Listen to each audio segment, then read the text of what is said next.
It's the World Book Day this week, and what a great occasion to highlight the books that have shaped my journey.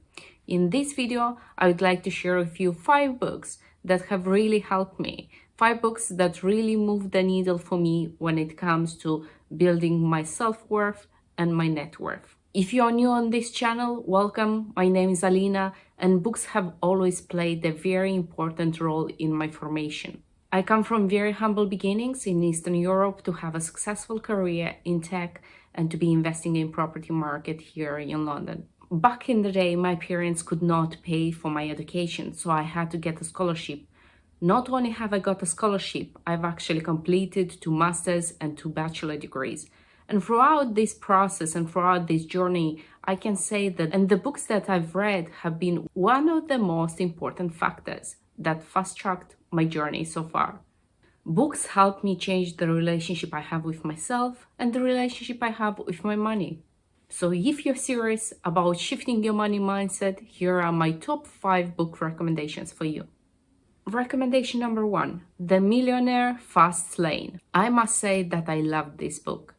The Millionaire Fastlane book highlights the fact that you have to make your income independent of your time. And it basically shows you a path to retire young. Instead of going the traditional route, which would mean to get a degree, study very hard, work for your entire professional life, again, work very, very hard, save all your life so you can enjoy your pension when you're already old and maybe ill and unable to enjoy your life anymore. This book in particular had an amazing effect on me because I think what is done to me, it redefined the definition of wealth, what wealth means. And I use wealth a lot on this channel. So in this book, wealth means 3 things, and money is not one of them. Being wealthy in this book is defined as having health, having the right relationships, and having freedom. All these are my core values, things that I really appreciate in my life now. So can money be a tool to help you to build wealth? Yes, of course, as long as money is the tool and you don't become the tool. Okay, so number 2 book recommendation on my list, Money Master the Game by Tony Robbins. In full disclosure, I'm a big fan of Tony Robbins' work, and I have attended loads of his seminars and read pretty much all the books. So this book in particular is written based on extensive research and one-to-one interviews that Tony has done with 50 financial experts. The key takeaways that I took from this book is to really appreciate the exponential power of compounding interest. In doing so, ideally you'd want to start early as you can. And if you have not started investing, now could be a good time to start investing. Number 2, diversify your income by using a 3 bucket system: a security bucket, a growth bucket, and a dream bucket. And the third takeaway is to be fearful when others are greedy and to be greedy when other people are fearful. And I think this is so much more relevant in these crazy times that we live now. Okay, book number 3, and my third recommendation is Rich Dad, Poor Dad. What this book ultimately does, it helps you develop that mindset and the financial education necessary to build wealth. And it does that by telling you the story of a boy with 2 fathers, one poor and one rich.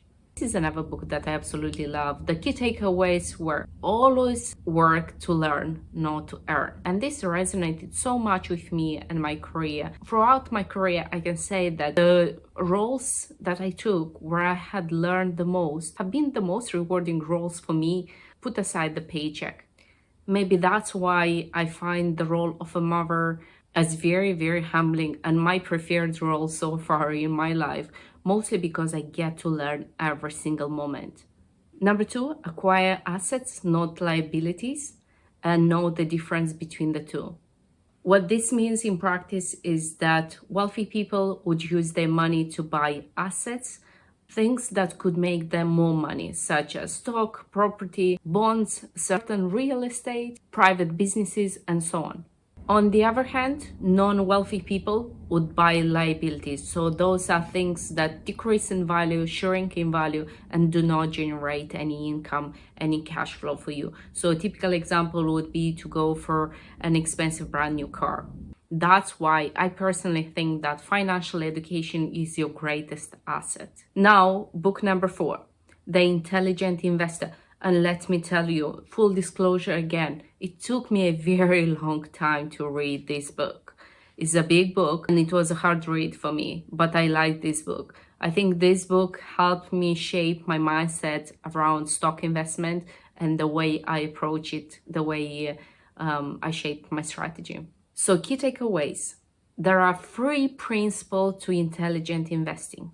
Analyze for the long term, protect yourself from losses, and do not go for crazy profits. Another key takeaway from the book is to prioritize your research over your impulses. And I absolutely love this.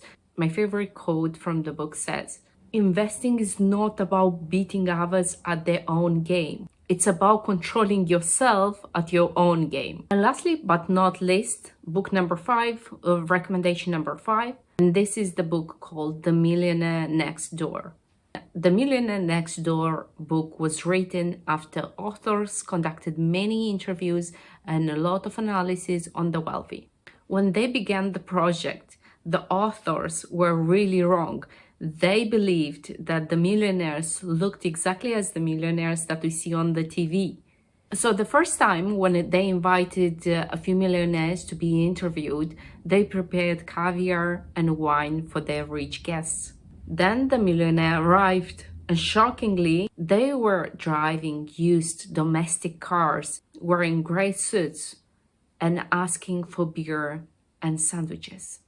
So the key takeaways from this book is to always live below your means. And this is so relevant in our culture of overspending and using consumer debt on a daily basis as the normal. And there is no way around this reality. People usually build wealth by saving at least 15% of their pre-tax income. And it's not just about saving it, it's about investing it. Because investing is just better than saving. To become truly wealthy, a good income must be combined with a smart investing strategy. So here are my top 5 book recommendations that I really wanted to share with you today. I hope that you'll take the time to check these books and dive into their wisdom. And I'll continue to believe that buying books, reading books, has a great return on investment for myself. As John Rhodes said, formal education will make you a living. Self-education will make you a fortune. And one last point, as you might have noticed, all these 5 books have been written by men. So in the next video, I'll talk through 5 personal finance books written by women. The books that helped me shape my current money mindset. This is all, my friends. I hope you enjoyed the video. Stay happy, stay healthy, and I'll see you soon.